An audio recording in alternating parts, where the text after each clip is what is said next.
꿈다운 라디오, 꿈다운 새벽 책방, 오늘도 문 열었습니다. 124페이지죠? 네. 네, 읽겠습니다. 실용지능 사회가 사랑하는 인간의 요건.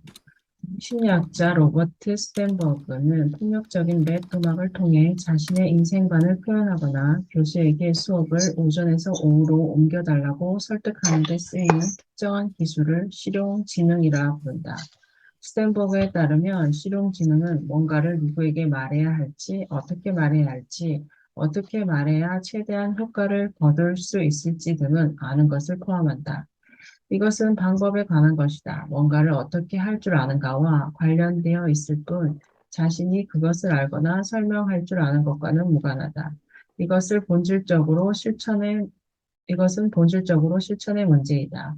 또한 이것은 상황을 올바르게 파악하고 자신이 원하는 것을 얻는 데 필요한 지식이다. 결정적으로 이것은 IQ로 측정되는 분석 능력과 분리되는 다른 종류의 지적 능력이다. 전문적인 용어를 빌려 표현하자면 일반 지능과 실용 지능은 서로 독립적이다. 하나를 가지고 있다고 해서 다른 하나도 반드시 가지고 있다고 말할 수 없다.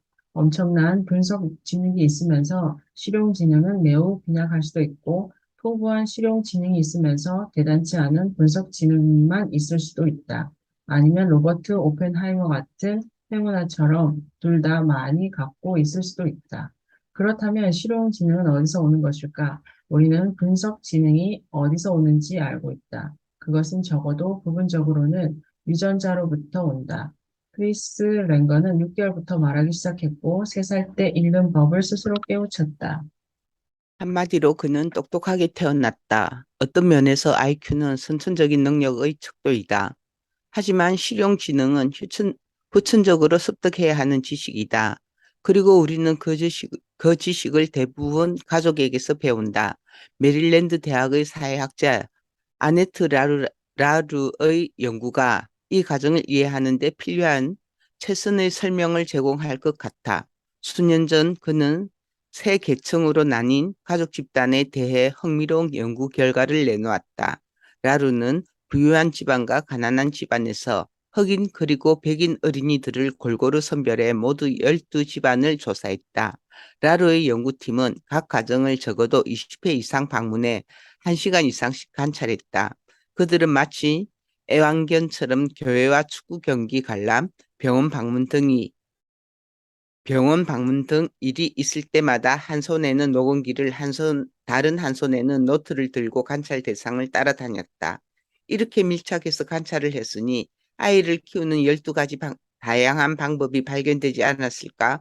완고한 부모, 느슨한 부모, 정서적으로 지나치게 결속력이 강한 부모, 감상적인 부모 등 나름대로 성격이 드러났을 것이라고 기대해 봄직하다. 하지만 라루가 얻어낸 결과는 그런 기대와 달랐다. 부모들의 교육 철학은 오직 두 가지뿐이었고 그것은 계층에 따라 완벽하게 나누어졌다. 부, 부유한 부모들은 부유한 부모들은 아이들의 자유시간에 깊이 개입해 아이들은 이 학원에서 저 학원으로 실어 나르는 선생, 코치, 친구들에 대해 꼬치꼬치 캐묻는다. 라루가 추적한 어느 부유한 집안의 아이는 야구팀 하나, 축구팀 2개, 수영팀 하나, 농구팀 하나에 속해 있었고 어린이 오케스트라의 연주자였으며 피아노 레슨을 받고 있었다. 이런 집중적인 스케줄 관리는 가난한 집 아이들에게서는 거의 찾아보기 어렵다. 가난한 아이들은 이웃에 사는 다른 아이들과 함께 밖에서 게임을 하며 논다. 아이들은 어른의 세계와 분리되어 있으며 부모는 아이들에게 특별한 관심을 보이지 않는다. KT 그린들이라는 노동계도 과정의 소녀는 방과 후에 합창단에서 노래를 부르지만 그것은 스스로 등록한 것이고 늘 자기 발로 걸어서 연습하러 간다. 라루는 다음과 같이 적고 있다. KT의 엄마는 중산층 엄마들과 달리 노래에 대한 딸의 관심을 개발해야 할 재능의 징후로 바라보고 그것을 실현하기 위해 돕지 않는다. 또한 그녀는 연극에 대한 케이트의 흥미에 관심이 없고 딸의 재능이 발현될 수 있도록 비용을 댈 수 없는 자신에 대해 한탄하지도 않는다. 대신 그녀는 KT의 기술과 흥미가 KT를 돋보이게 한다는 것에만 관심이 있다. 그녀는 KT가 연기할 때 귀여워 보인다고 생각하며 그것이 KT가 주목받는 방식이라고 생각한다. 중산층 부모는 대개 아이들과 대화하면서 함께 이유를 찾아낸다. 단순히 명령만 하는 것이 아니라 자녀들이 자신의 생각을 말하고 함께 협상하며 어른에게 질문하기를 바란다. 또한 부유한 부모는 자녀가 학교에서 잘하지 못하면 선생을 찾아가 상담을 하며 아이들의 문제에 깊이 개입한다. 나루가 취재한 한 아이는 영재반에 들어갈 실력이 되지 않았지만 아이 엄마가 따로 재시험을 볼 수 있게 조율하고 학교에 청원서를 넣어 결국 딸을 영재반에 넣었다. 반면 가난한 부모는 건의 앞에서 겁을 먹는다. 그들은 수동적으로 반응하며 뒤편에 물러서 있다. 나루는 한 저소득층 부모의 사례를 들고 있다.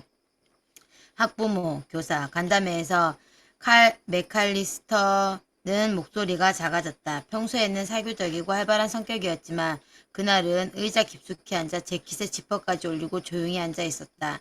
선생이 해롤드가 숙제를 해오지 않는다고 말하자 맥칼리스터는 큰 충격을 받는 것 같았지만 해롤드는 집에서 숙제를 했어요 라고 말하는 것이 전부였다. 그는 선생의 말을 추궁하지도 해롤드의 편에 서서 개입하지도 않았다. 그의 관점에서는 아이들의 교육을 관리하는 것은 선생에게 달린 일이었다. 그것은 그들의 일이지 부모의 일이 아니었다. 라루는 중산층 부모의 스타일을 집중양식이라고 불렀다. 이는 적극적으로 아이들의 재능, 의견, 기술을 길러주고 비용을 대는 것을 말한다. 그와 대조적으로 가난한 부모는 자연적인 성장을 통한 성취를 선택하는 경향이 있다. 그들은 자녀를 돌봐야 할 책임은 지지만 아이들이 알아서 성장하고 스스로의 재능을 개발하도록 내버려 둔다. 라루는 둘 중 어느 한쪽이 도덕적으로 더 낫다는 평가를 하고 있지는 않다. 그가 볼 때 가난한 아이들은 자신의 시간을 더욱 창의적으로 사용하고 독립심이 강하며 종종 품행도 더 좋다. 그러나 실용적인 관점에서 집중 양육은 막대한 장점을 지니고 있다. 빡빡한 일정 속에서 살아가는 중산층 자녀는 매우 다양한 체험을 해볼 수 있다. 팀워크를 배우고 보도로 짜여진 구조 속에서 움직이는 법을 배우는 것이다. 성인들과 편안하게 대화하는 방법도 익히고 뭔가 필요한 게 있을 때 말하는 법도 배운다.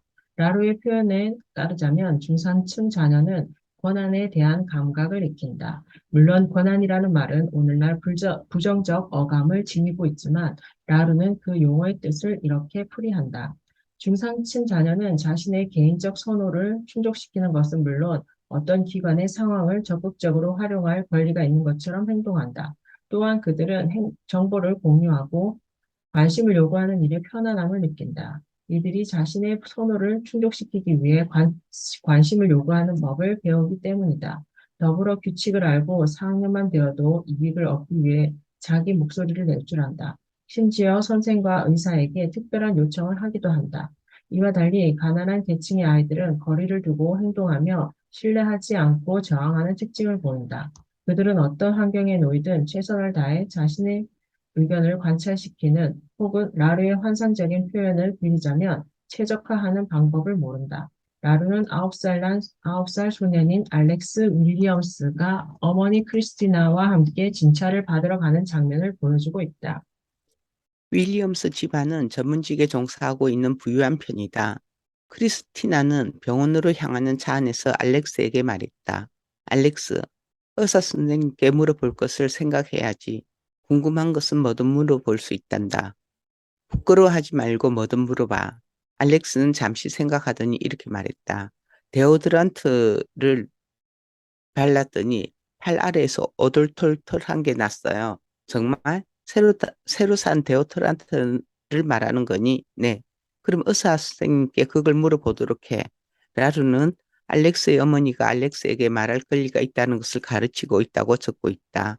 자기보다 나이가 많고 권위가 있어 보이는 사람과 한 곳에 있을지라도 자기 생각을 표현하는 것이 정당한 일임을 가르치고 있는 것이다. 두 사람은 40대 초반의 온화한 의사를 만났는데 그는 알렉스에게 알렉스의 키가 상위 5%에 속한다고 말했다. 그러자 알렉스가 끼어들었다. 그게 무슨 말이죠? 그건 네가 또래의 10살짜리 100명 중에 95명보다 키가 크다는 뜻이야. 저는 아직 10살이 아닌데요. 그래프에서는 10살이야.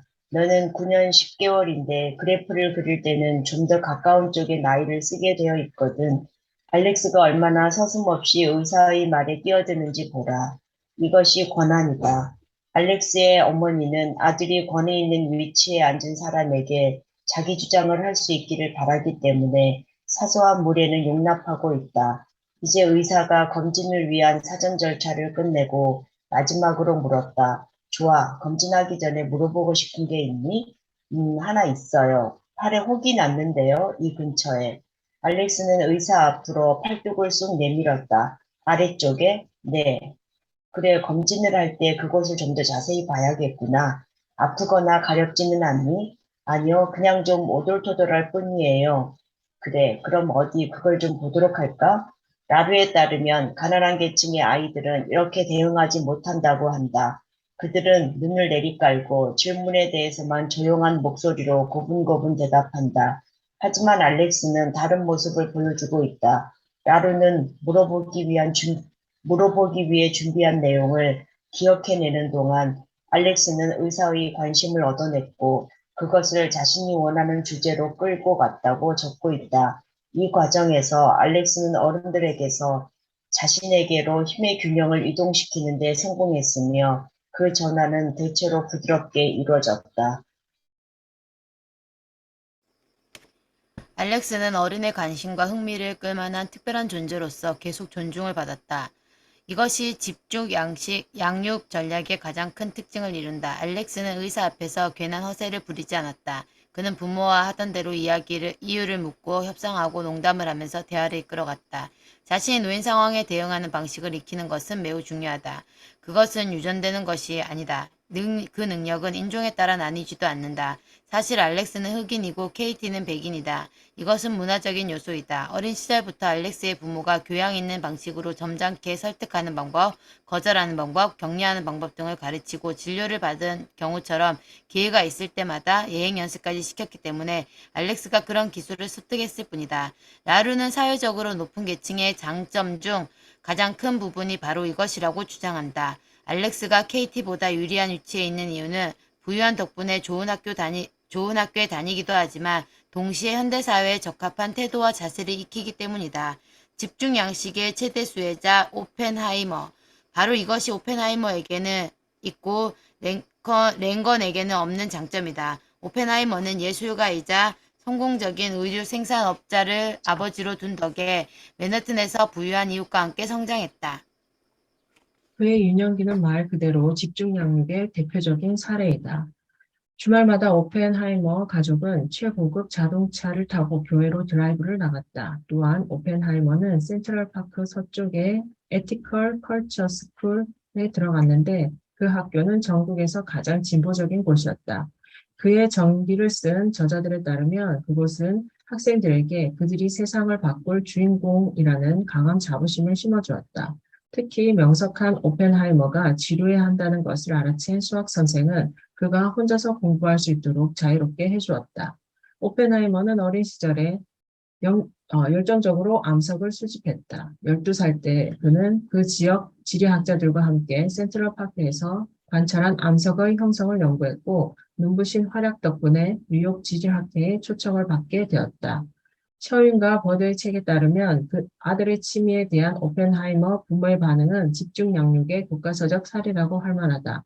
어른들로 구성된 청중 앞에서 강연을 해야 한다는 생각에 불안해진 로버트는 그들이 초청한 연사가 12살짜리 소년이라는 사실을 미리 밝혀달라고 아버지께 부탁했다.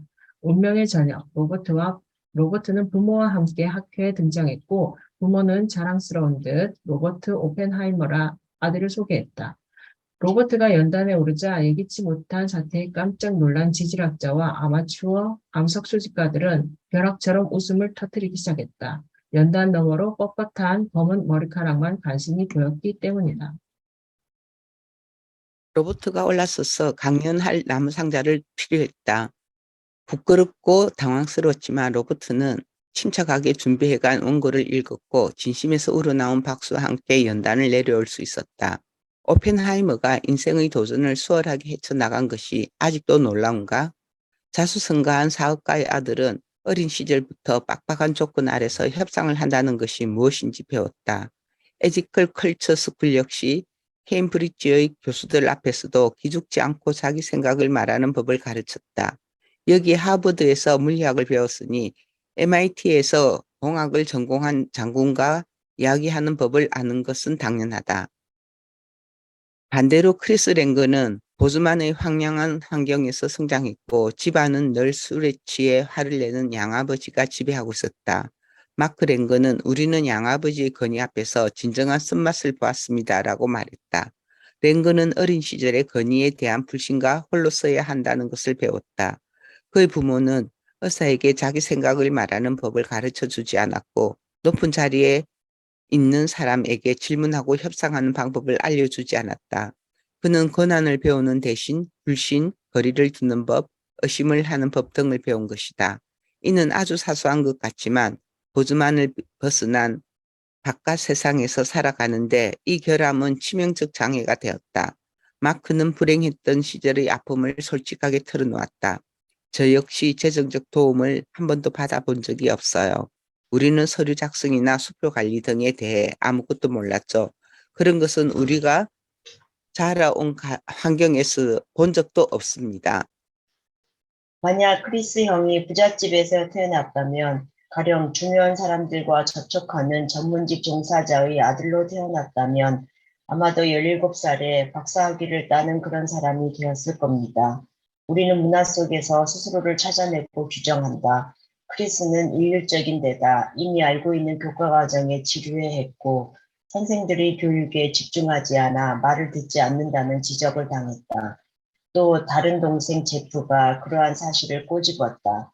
만약 누군가가 형의 지능을 알아챘다면, 아니 형이 교육의 가치를 아는 부잣집에서 태어났다면 지루하지 않게 공부할 수 있는 환경이 주어졌겠죠. 터마이트 732인의 기록, 가정환경이라는 재앙. 터마이트들이 성인이 되었을 때 터머는 730명의 기록을 보고 그들을 세 그룹으로 나누었다. A그룹, 상위 20% 150명은 진짜 성공한 사람들로 스타 변호사, 물리학자, 공학자, 그 밖의 학자들로 구성되어 있었다. A그룹의 90%는 대학을 나왔으며 그중 98%가 대학원에서 학위를 땄다. B그룹, 중위 60%는 만족할 만한 수준으로 해내는 사람들이었다. 나머지 150명으로 구성된 C그룹에 대해 터머는 엄청난 지적 능력을 살리지 못했다고 판단했다. 우체국 혹은 서점에서 일하거나 아무런 직업도 없이 소파에서 뒹구는 것이 그들의 일이었다. C그룹 중 3분의 1은 대학교 중퇴자였다. 4분의 1은 고등학교만 졸업했고 천재라고 불리던 150명이 따낸 학위는 고작 8개였다. A그룹과 C그룹의 차이는 어디서 생겨난 것일까? 터머는 모든 자료를 샅샅이 뒤졌다. 신체적, 정신적 건강도 살펴보고 여성성, 남성성, 여성성 지수도 연구했으며 취미와 직업, 흥미까지도 알아봤다. 걷기 시작했던 나이와 말하기 시작했던 나이, 초등학교와 고등학교에서의 IQ도 비교했다. 이 연구에서 마지막으로 문제가 되었던 것은 단 한 가지, 바로 가정 환경이었다. A그룹에는 중산층과 상류층 출신이 압도적으로 많았다. A그룹은 책으로 가득 찬 집에서 살았고 그들 부모의 절반 이상은 대졸 학력 이상이었는데 당시에는 대학을 가는 사람이 드물었다. 반면 C그룹은 그 궤도의 정반대편에 있었다. 그들 중 3분의 1은 부모 중 한 사람이 초등학교를 중퇴한 학력이었다. 터머는 일정 시기를 선택해 연구원에게 A그룹과 C그룹 대상자를 일일이 방문한 다음 그들의 인격과 태도를 평가해 오라고 지시했다. 집중 양육의 환경에서 자란 아이들과 자연 양육의 환경에서 자란 아이들을 비교한 결과는 어땠을까? A그룹은 친근하고 균형이 잡혀 있으며 매력적이고 옷도 잘 입는다는 평가를 받았다. 그런데 네 가지 측면에서 매겨진 점수를 보고 있노라면 완전히 다른 두 인종 간의 차이를 묘사한 것 같다는 인상을 받게 된다. 물론 그것은 사실이 아니다. 이것은 단지 어려서부터 남들 앞에서 잘 꾸미고 있어야 한다는 교육을 받은 사람과 그런 경험을 하지 못한 사람과의 차이일 뿐이다. 터먼의 연구 결과는 대단히 실망스럽다. C그룹이 얼마나 재능 있는 사람들인지 결코 잊어서는 안 된다. 5살이나 6살 때만 해도 그들의 호기심과 지적 순발력, 광채는 눈부실 지경이었다. 그들은 진정한 아웃라이어였다. 그런데 터먼은 사회 경제적으로 낮은 계층의 출신의 어린 천재는 단 한 명도 이름을 떨치지 못했다는 단순한 결과를 내놓았다. C그룹에서 부족한 것은 무엇이었을까? 유전자에 새겨진 것이나 DNA 피질에 각인된 것이 부족하진 않았다. 다만 우리가 방금 확인한 것, 즉 세상에 적합하도록 그들을 준비시켜줄 공동체가 부족했을 뿐이다. 그들에게는 그것이 주어져야 했다. 비용이 많이 들거나 불가능한 것이 아니었음에도 C그룹은 그것이 부족해 재능을 탕진하고 말았다. 천재성에 대한 최고의 역설. 몇 년 전에 결혼한 크리스 랭거는 지금 미주리주의 교회에 있는 말목장에서 살고 있다. 50대에 이른 그는 라인베커처럼 두터운 가슴과 굵직한 허벅지에다 앞뒤말을 빗어 넘긴 모습으로 세월과 씨름을 하고 있다. 하얗게 새어가는 짧은 턱 수염과 달리 반짝이는 눈빛은 불타는 지능이 그 속에 들어있음을 느끼게 한다. 얼마 전에 그가 내게 말했다. 별다른 일이 없으면 늘 컴퓨터 앞에 앉아 어젯밤에 작업하던 것을 계속합니다. 그게 뭐든 말이죠. 어떤 문제든 집중해서 생각하며 잠이 들면 다음날 아침 머릿속에 답이 떠올라 있곤 합니다. 때로는 그 답을 꿈속에서 본 듯한데 기억나지 않는 경우도 있어요. 그냥 떠오르는 대로 컴퓨터에 입력을 합니다. 그는 책이 한 무더기 쌓인 서재에서 언어학자 노엄 촘스키의 책을 읽고 있었고 언제나 도서관에서 책을 빌려다 본다고 했다. 그는 독창적이고 기발한 사람이나 자료를 접할수록 더 좋은 결과를 얻을 수 있다고 생각합니다. 랭거는 만족스러워 보였다. 그에게는 돌봐야 할 동물과 목장, 그리고 읽을 책이 있었으며 사랑하는 아내가 있었다. 건설 현장을 떠돌거나 배를 타고 고군분투하는 것보다는 훨씬 나은 삶이었다. 저보다 똑똑한 사람이 있다고는 생각하지 않습니다. 저 같은 사람이나 저와 같은 수준의 이해력을 보이는 사람을 만나본 적이 없습니다. 앞으로도 그런 일은 없을 거라고 봅니다. 물론 가능성은 열어두고 있죠. 누군가 제게 도전할 수도 있으니까요. 그의 말은 다소 공격적으로 보이지만 사실은 그렇지 않다. 오히려 방어적이다. 수십 년간 고도로 지적인 작업에 몰두해온 그는 그 가치를 알아볼 수 있을 만한 물리학자나 철학자, 수학자가 그것을 읽을 수 있도록 출판한 적이 한 번도 없다. 100만 년 중에 하나 태어날까 말까한 두뇌의 소유자가 지금껏 세상에서 아무런 영향도 미치지 못하고 있는 것이다. 그는 선도적인 대학에서 학생들을 지도하는 것도 아니고 낡은 마을 농장에서 청바지와 티셔츠를 입은 채 현관 앞에 앉아 있다. 물론 그는 자신이 어떻게 보이는지 잘 알고 있다. 그것도 바로 그것이 크리스 랭건의 천재성에 대한 최고의 역설이다. 사실 출판업자를 찾아볼 생각을 거의 하지 않았어요. 출판사를 알아보고 에이전트를 찾는 일 말입니다. 저는 그런 일을 하지 않았고 솔직히 그런 일에도 흥미도 없어요. 이것은 패배를 시인하는 것이나 다름없다. 그는 자신이 세상을 좀 더 잘 헤쳐나가야 한다는 것을 알았지만 그 방법을 몰랐다. 안타깝게도 그는 심지어 대수학 교수와도 이야기를 잘 풀어내지 못했다. 한마디로 크리스 랭거는 자기 인생을 제대로 살아오지 못했다. 이는 아무리 뛰어난 천재도 혼자서는 자기 길을 만들어 가지 못한다는 것을 보여준다. 제5장 조셉 플르백의 배우는 3가지 교훈. 메리는 25센트만 받았다. 지독한 가난 속에서 핀 성공, 그 흔해 빠진 이야기. 조셉 플럼은 로품 스케든 압스의 이름이 오른 파트너들 중에서 유일하게 아직까지 살아있는 사람이다. 큰 머리에 키가 크고 구부정한 그는 맨해튼의 콘데 네스트 타워 최고층 구석에서 사무실을 운영하고 있다. 지금은 훌쭉하지만 한때는 엄청나게 비만이었고 생각에 잠길 때면 낙서를 하곤 했다. 그가 특유의 버릇대로 중얼거리며 스케든 앞서의 홀을 지나가며 쉬타는 소리와 함께 수근거리던 모든 목소리가 일시에 잠잠해진다. 플룸은 대공황기에 브루클린의 보르공원 근처에서 자랐다. 그의 부모는 동유럽 출신의 유태인 인민자로 아버지 이사도는 여성용 드레스의 어깨 패드를 꿰매는 일을 했고 어머니는 헝겊장식을 붙이는 일을 했다. 그들의 가난은 절망적인 수준이었다. 그가 성장기에 있을 때 그의 가족은 거의 매년 이사를 다녔다. 당시에는 집주인이 세입자에게 첫 달은 무료로 살 수 있도록 해주는 관습이 있었기 때문이다. 중학교 때 플럼은 맨하튼 렉싱턴로에 위치한 타운샌드 해리스 국립고등학교에 들어가기 위해 입학시험을 보았다.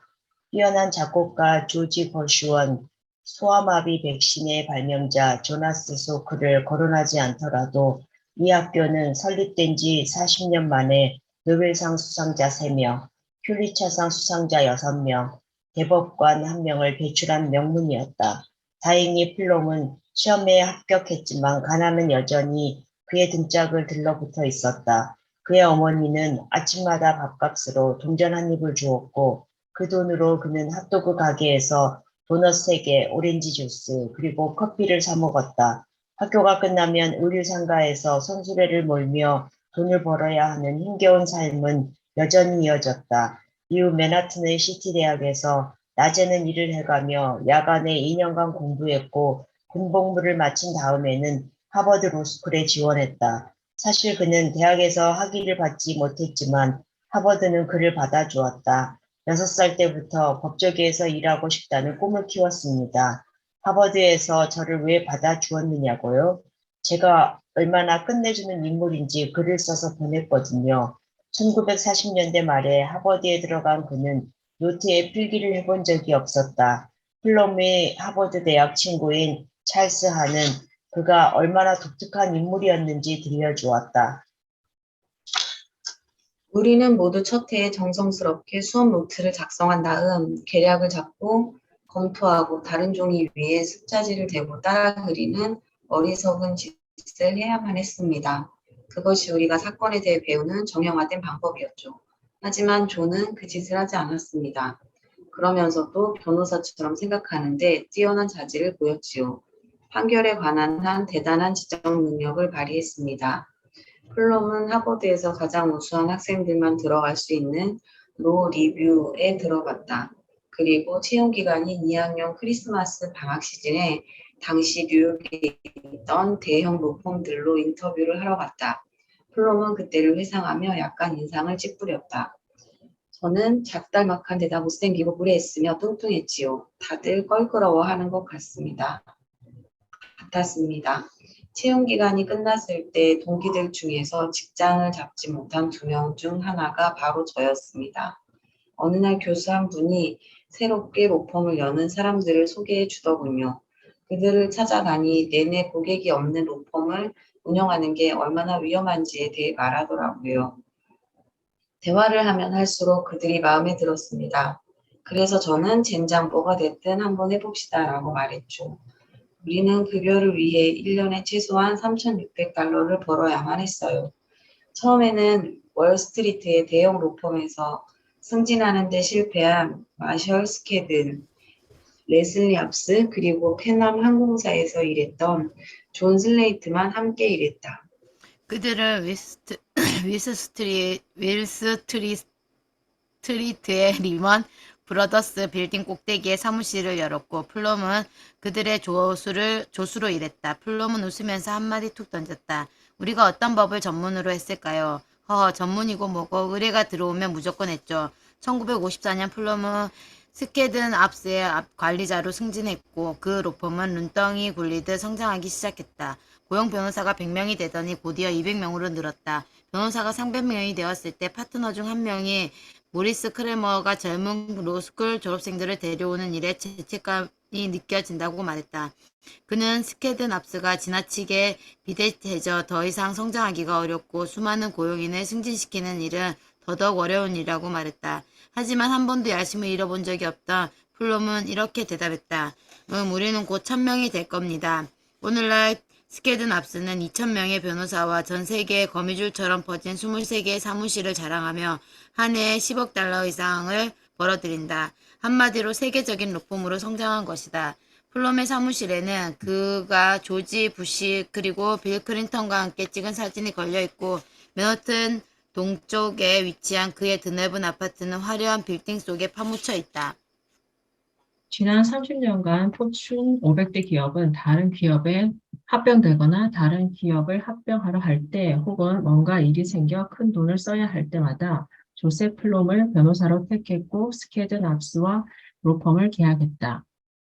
로펌 계약을 했다. 그를 고용할 수 없는 기업조차 그를 고용하고 싶어 했다. 환경의 중요성, 공짜 성공은 없다. 지금쯤 독자 여러분이 이런 식의 성공 스토리에 회의적인 태도를 보였으면 싶다. 영특한 이민자의 자녀가 가난과 대공황을 극복하고 일류 대학을 나왔지만 잘 나가는 로펌에서 직장을 얻지 못하자 회사를 차려 엄청난 노력으로 성공하는 얘기 말이다.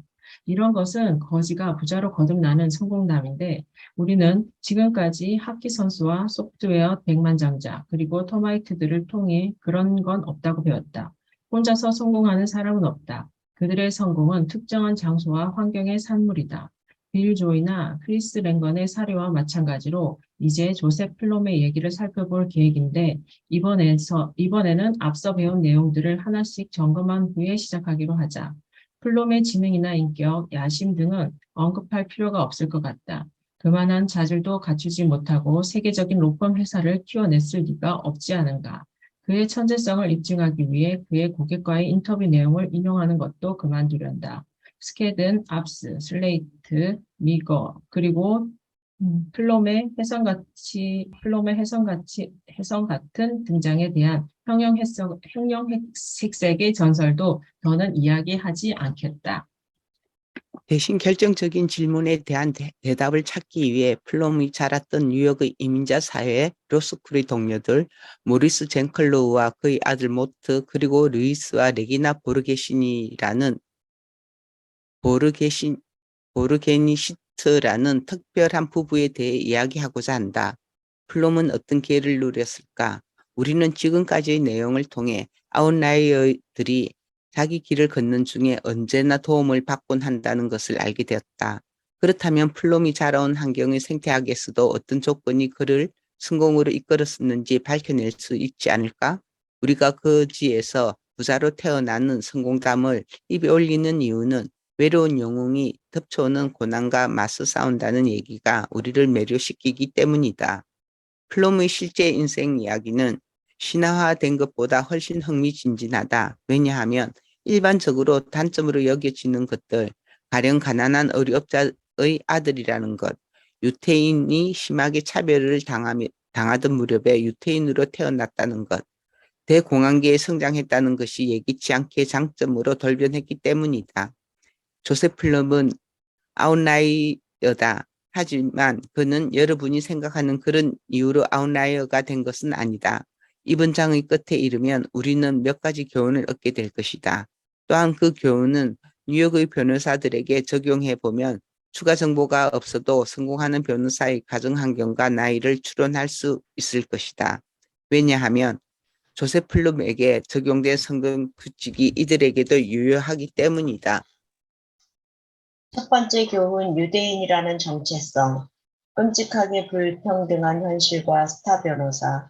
알렉산더 비켈은 플럼의 하버드 로스쿨 동기 중 한 명이다. 비켈 역시 동유럽의 유태인 이민자 출신으로 뉴욕의 공립학교에 진학한 후 사립대학에 들어갔다. 그는 플럼처럼 로스쿨 수업의 스타였으며 그의 세대의 가장 명철한 헌법학자가 될 가능성이 아주 컸지만 안타깝게도 암이 그 싹을 잘라버렸다. 다른 로스쿨 동기와 마찬가지로 비켈은 1947년의 채용 기간에 일자리를 구하기 위해 맨하탄으로 향했다. 그의 발길이 처음 멈춘 곳은 월스트리트에 있는 머지로즈로 그 시대의 여느 로펌처럼 고전적이고 고지식했다. 머지로즈는 1869년에 창립된 로펌으로 리처드 닉슨이 1968년 대통령에 당선되기 전까지 일했던 곳이기도 하다.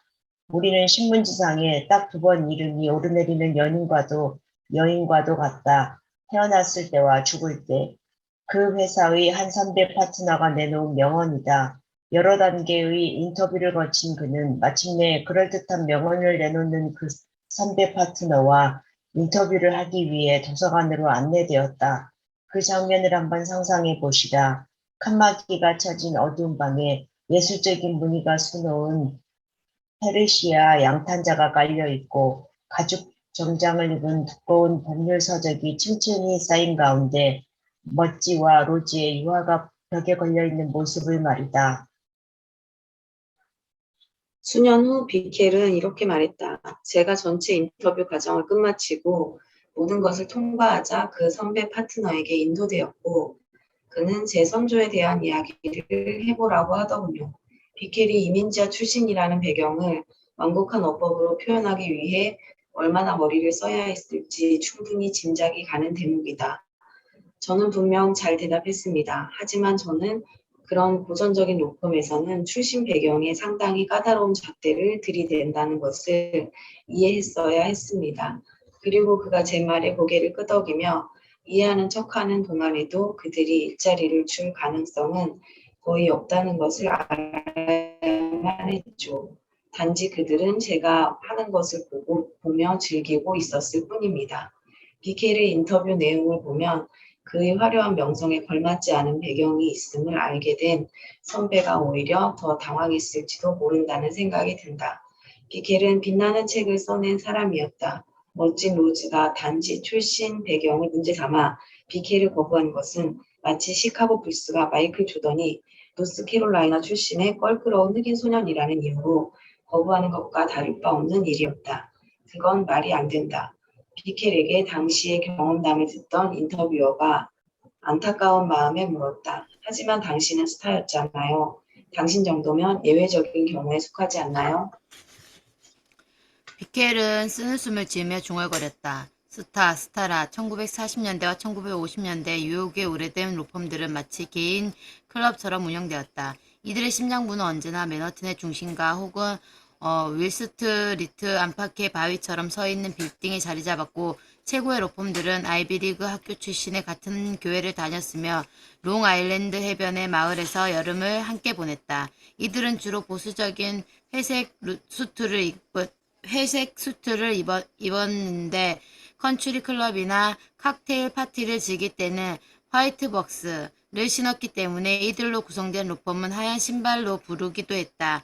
특히 이들은 누구를 고용하는가에 굉장히 관심이 많았으며 어윈 미스겔은 월드리스트 변호사라는 저서에서 그들이 찾은 사람을 잘 정리해 놓았다. 북유럽 혈통의 백인, 밝은 성격과 깔끔한 외모, 인류학교 졸업, 올바른 사회적 배경과 세상사에 대한 경험이 요구됨, 그리고 강철 같은 체력이 뒷받침될 것. 로스쿨의 한 전직 학장은 직업을 얻기 위해 학생들이 갖춰야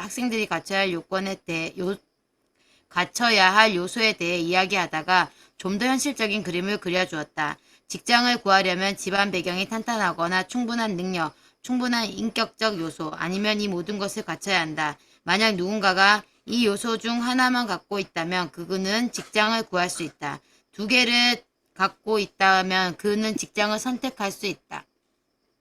세 가지를 갖고 있다면 어디든 들어갈 수 있다. 비켈은 머리카락 색이 좋지 않았고 눈동자는 파란색이 아니었으며 말투에 특유의 악센트가 묻어났다. 집안 배경은 루마니아 부쿠레슈티의 솔로몬 비켈과 예타 비켈의 아들로 태어났다는 것이며 그의 선조들도 그다지 내세울 것이 없었다. 그는 번화가로 인터뷰하러 갈 때 좀 껄끄러웠다고 말했는데 작은 키에 잘생기지 않은 외모에다 유태인이었고 브루클린 특유의 비음이 섞인 악센트가 없는 말투였으니 그도 그럴만했다. 그가 도서관에서 고귀한 신사의 눈에 어떻게 보였을지 충분히 짐작이 간다. 그 시대에는 좋은 집안 배경과 종교, 사회적 계급, 그리고 로스쿨 졸업장이 없으면 번화가의 유명 로펌이 아닌 작고 영세한 로펌에 들어가거나 아예 직접 사무실을 내 들어오는 사건은 뭐든 한다고 내걸 수밖에 없는 것이 현실이었다. 대개 번화가의 로펌에서 맞지 않은 일이 그쪽으로 흘러들어갔다. 이것은 끔찍하게 불평등한 구조였지만 현실이 그랬다. 그러나 아웃라이어에게서는 그들의 그늘에 되는 것이 오히려 황금 같은 기회로 이어지곤 한다. 세상이 변했다. 그리고 기회가 왔다. 웰스트리트의 고색 창연한 로펌들은 기업 변호사에 가까웠고 그들은 자신이 가장 크고 선도적인 기업을 대변한다는 독특한 생각을 하고 있었다. 여기서 대변한다는 것은 기업이 주식과 채권을 발행할 때 그것이 연방정부의 규제에 걸리지 않게 법률과 조세 관련 사무를 처리한다는 것을 의미했다. 그들은 법정 변론을 하지 않았다. 소수의 로펌만 소송 변호나 사건 정리 관련 부서를 거느리고 있었다. 하얀 신발 로펌 중에서도 최고의 하얀 신발이던 크라바스 스와인 앤 무어의 창립자 중 하나인 폴 크라바스는 한때 변호사는 민감한 일을 회의실에서 법정에서 처리하지 않는다는 말을 하기도 했다. 또 다른 하얀 신발 로펌의 파트너는 그때를 이렇게 해상한다. 내 하버드 동기들 사이에서는 젊고 유능한 변호사는 당연히 조세나 정권 관련 업무를 처리해야 한다는 의식이 지배적이었다. 그것은 별개의 영역이었다. 소송은 저작거리에 쓰나 하는 것이지 잘 나가는 사람들의 일로 받아들여지지 않았다. 당시에는 기업들이 서로를 고소하는 일이 거의 없었다. 또한 하얀 신발 로펌은 기업 간의 적대적 합병과 관련된 업무에 관여하려 들지 않았다. 기업 사냥꾼이나 사모펀드 회사가 기업을 연이어 삼키는 오늘날에는 상상하기 어려운 일이지만 1970년대까지도 서로 간의 구매 협약 없이 한 기업이 다른 기업을 인수하는 것은 명예롭지 못한 일로 여겨졌다. 머지 로즈나 윌 스트리트의 다른 전통 있는 로펌들은 그런 종류의 거래에 손대지 않았다. 기업 거래 전문지 아메리칸 로이어의 발행인 스티븐 브릴은 다음과 같이 말한다. 적대적 합병의 문제는 그것이 적대적이라는 겁니다. 신사적인 일이 아니죠. 만약 당신의 가장 친한 대학 친구가 기업 X의 CEO라고 해봅시다. 그 회사의 실적이 지지부진하다고 해서 기업 사냥꾼들이 나타나 이 회사는 쓰레기야 라고 말한다면 당신은 기분이 언짢을 겁니다. 내 친구가 그만둬야 한다면 나도 나가야겠군 이라는 생각을 하게 되죠. 세상의 평온한 질서를 건드리지 않게 되는 이유는 이게 전부입니다. 1950년대와 1960년대에 브롱크스와 브루클린 출신의 유태인 변호사 사무실에 의뢰되는 사건은 하얀 신발 로펌에서 사양하는 것들이었다. 법정 소송이 그랬고 더욱 중요한 것은 모든 적대적 인수합병의 핵심을 구성하는 위임장 쟁탈전도 마찬가지였다. 예를 들어 한 투자자가 어떤 회사에 관심을 보인다고 해보자. 일단 그는 경영진이 경영자로서의 의무를 소홀히 했다고 주장하며 주주들에게 편지를 보내 그가 회사의 경영진 투표에 참여할 수 있도록 위임장을 써달라고 한다. 그런데 이러한 위임장 쟁탈전에서 투자자들이 고용할 수 있는 변호사는 조셉 플럼 같은 사람뿐이었다. 법률사 연구자 링컨 카플라는 자신의 저서 스캐든에서 인수합병의 초창기 상황을 설명하고 있다. 위임장 쟁탈전의 승리자는 소위 스네이크 피트라고 불리는 곳에서 정해졌다. 공식적으로는 그곳을 회의실이라고 불렀다. 쌍방의 변호사 총회꾼을 고용했는데 그들의 임무는 주주의 위임을 받아온 사람들이 질문을 할 때 그것을 깔아뭉개거나 바람잡이 역할을 하는 것이었다. 그 행사는 대개 비공식적이었고 한쪽으로 치우쳐 있었으며 규칙을 무시하는 일이 비일비재했다. 반대자들은 때로 티셔츠 차림으로 수박을 먹거나 스카치 위스키를 나눠 마시는 지경이었기 때문에 분위기가 어땠는지 가히 짐작이 갈만했다. 탓에 단 한 번의 투표로 결과가 나오는 것은 그야말로 극히 드물었다. 변호사들은 때로 그들의 소나기에 있는 총회군들의 지원을 받아 약속 시간을 변경함으로써 선거 결과를 조작하기도 했다. 총회군이 변호사 양측으로부터 시가를 얻어 피웠기 때문에 변호사들은 상대방 측 위임장을 사겠다고 주장할 수도 있었고 그 반대도 가능했다. 그 일이 입맛에 맞는 변호사는 스네이크 피트에 들어가면 거의 날아다녔다. 흥미롭게도 위임장 쟁탈전에 대해 누구보다 잘 알고 있던 변호사들 중 누구도 조셉 플럼과 싸워 이길 수 없었다. 플럼은 뚱뚱했고 당신은 지금보다 50kg은 더 쪘다고 한다. 잘생긴 외모가 아니었으며 한 파트너는 그를 보면 개구리가 떠오른다고 했다. 사회적인 품위와도 거리가 멀었다. 그는 양해를 구하지도 않고 아무 데서나 방귀를 뀌었고 대화 상대방의 얼굴에 시가 연기를 뿜어댔다. 하지만 어, 하지만 이래서만큼은 남달랐다. 동료들은 물론 일부 상대편 변호사까지도 그에게 승리를 향한 불굴의 의지가 있었고 그 일에 완벽한 전문가임을 인정했다. 하얀 신발 로펌들은 그들의 기업 고객을 향해 기업 사냥꾼이 달려들 때마다 플럼을 불렀다. 그런 사건에 직접 개입하고 싶어 하지 않았던 그들은 스케든 압스에 외주를 줄 수 있어서 기분이 좋았을 것이다. 크라바스와 스와인 앤 무어의 오랜 파트너인 로버트 리프킨드의 얘기를 들어보자. 초기에 플럼은 위임장 쟁탈전에서 특화된 면모를 보였는데 그것은 우리에게 결혼 소송이나 같았죠. 우리는 거의 손대지 않았다는 이야기입니다. 우리는 그 일에 대해 알려고도 하지 않았습니다. 아직도 기억나는데 우리에게 위임장 쟁탈전과 관련된 업무가 들어오자 한 선배 파트너가 이렇게 말하더군요. 어서 조를 불러와. 우리가 모여 앉아 진행해야 할 일을 의논하고 있는데 회의실에 와서 기껏 한다는 말이 플럼을 불러오라는 것이었습니다. 저는 반발을 했죠. 우리도 그 일을 할 수 있잖아요. 그 선배가 어이없다는 표정을 지으며 말하더군요. 아니, 자네들은 할 수 없어. 우리는 그 일에 개입하지 않을 거니까. 우리는 그 일을 할 수 없었던 게 아니라 하지 않은 겁니다. 그런데 1970년대가 밝아오면서 하얀 신발 로펌들이 맡았던 소송은 모두 옆으로 밀려났다. 연방 정부의 규제 완화로 돈을 빌리는 것이 쉬워지고 시장이 국제화되면서 상황이 확 바뀌었던 것이다. 이때를 틈타 투자자들은 더욱 공격적으로 변해갔고 더불어 기업의 인수합병 건은 폭발적으로 늘어났다. 조셉 플롬은 당시의 상황을 들려주었다. 1980년대 비즈니스 라운드 테이블 미국 내 200대 주요 기업 경영자 모임에 가서 적대적 인수가 허용되어야만 한다고 생각하는지 물어봤다면 3분의 2는 아니라고 했을 겁니다. 물론 지금은 거의 반사적으로 그렇다고 대답하겠죠. 기업들은 경쟁자가 걸어오는 소송을 방어하기 위해 아니 적대적인 인수자들에게 완벽히 안갚음하기 위해 준비되어 있어야만 했다. 더불어 희생양을 찾아 헤매는 투자자들은 법률 전략에 대한 도움을 원했고 주주들에게는 공식적인 대표단이 필요해졌다. 이처럼 시장이 확대되면서 이 분야와 관련해 돌아가는 돈이 엄청나게 늘어났다.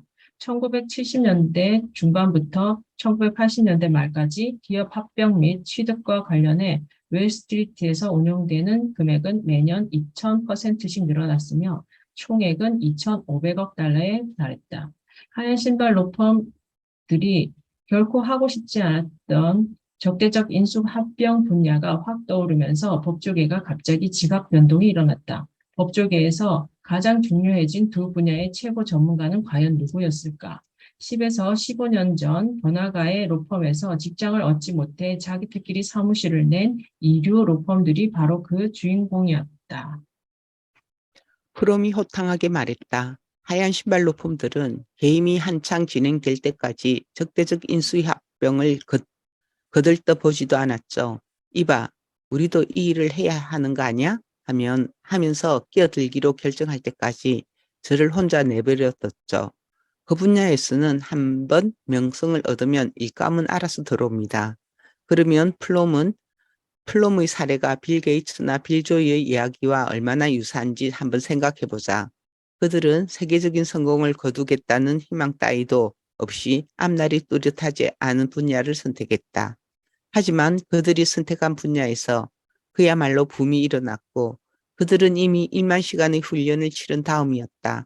그들은 완벽하게 준비가 되어 있었다. 플럼 역시 같은 경험을 한 것이다. 그가 20년간 스케든 압스에서 기술을 연마하는 동안 세상이 바뀌었고 그는 완벽히 준비된 상태였다. 그는 결코 역경과 맞서 싸워 이겨낸 것이 아니다. 대신 역경 속에서 출발했고 결국 그것이 기회가 되어주었다. 리프킨드가 그 변화를 한마디로 요약하고 있다. 그 친구들이 다른 사람보다 똑똑한 변호사였어가 아닙니다. 그들이 수년간 일해오던 중 갑자기 세상이 변했고 그 친구들의 기술 가치가 대단히 높아진 겁니다. 두 번째 교훈, 통계학적 행운. 유태인이 뉴욕에서 변호사로 일하기 가장 좋은 시대. 1919년 브루클린 로스쿨에 입학한 모리스 젠클로우는 루마니아 출신 유태인 이민자의 아들 중 가장 나이가 많았다. 그의 7형제 중 하나는 브루클린에서 작은 백화점을 운영했고 그래픽 디자인 스튜디오를 운영하는 형제도 있었으며 신사용 장신구 판매점의 2사람, 깃털모자 제작의 1사람, 그리고 마지막 한 명은 티시맨 리얼티 재정 담당 부서에서 일했다. 모리스는 그 집안의 형제들 중에서 유일하게 대학에 들어갔다. 로스쿨에서 학위를 딴 후 브루클린의 코트 스트리트에서 수련 과정을 거친 그는 외모에 신경 쓰는 멋쟁이였으며 아름다운 릴리안 레반틴과 결혼했다. 이어 보란듯이 큰 차를 구입하고 퀸즈로 옮겨간 모리스는 한 비즈니스 파트너와 함께 장부상 매우 건전한 필기용지 회사를 인수했다. 언뜻 모리스 같은 사람은 뉴욕시에서 변호사로 이름을 떨쳐야만 할 것 같다. 지적이고 좋은 교육을 받은 데다 세계에서 경제적으로 가장 활기가 넘치는 도시에서 살지 않는가. 하지만 이상하게도 그는 성공하지 못했다. 모리스 젠 클로우의 인생은 그가 기대했던 방향으로 흘러가지 않았다. 그는 브루클린의 코트 스트리트에서 벗어나지 못하고 허우적댔던 것이다. 모리스에게는 모트라는 아들이 있었는데 변호사가 된 그는 아버지와 전혀 다른 인생을 살았다. 1960년에 손바닥만한 로펌을 차린 모트는 그 일에만 전념하지 않고 케이블 텔레비전 방송권 업체를 창업해 그것을 콕스 브로드캐스팅에 비싸게 팔았다. 이어 그는 1970년대에 저작권 에이전시를 시작했는데 그것은 현재 세계 최고의 에이전시 중 하나로 성장했다. 결국 모리스가 꾸었던 꿈은 자가용 비행기를 몰며 풍요로움을 누리는 아들대에 와서 모두 이뤄졌다. 아버지가 실패한 일에서 아들은 어떻게 성공을 거뒀을까? 물론 수백 개의 대답이 가능하다. 먼저 1830년대의 산업 재벌들과 1955년에 소프트웨어 프로그래머를 분석했던 내용을 되살려 두 명의 젠 클로우가 살던 시대를 비교해보자. 유태인이 뉴욕에서 변호사로 활동하기에 가장 좋은 시대는 언제였을까? 바로 여기에 모트 젠 클로우의 성공을 설명해주는 요소가 들어있다. 나아가 그것은 조셉 블롬의 성공을 이해할 수 있게 해주는 두 번째 열쇠이다. 수고하셨습니다. 네, 감사합니다. 네, 수고하셨어요. 여기까지 할게요. 네, 사진 찍어요, 일단. 안 보여.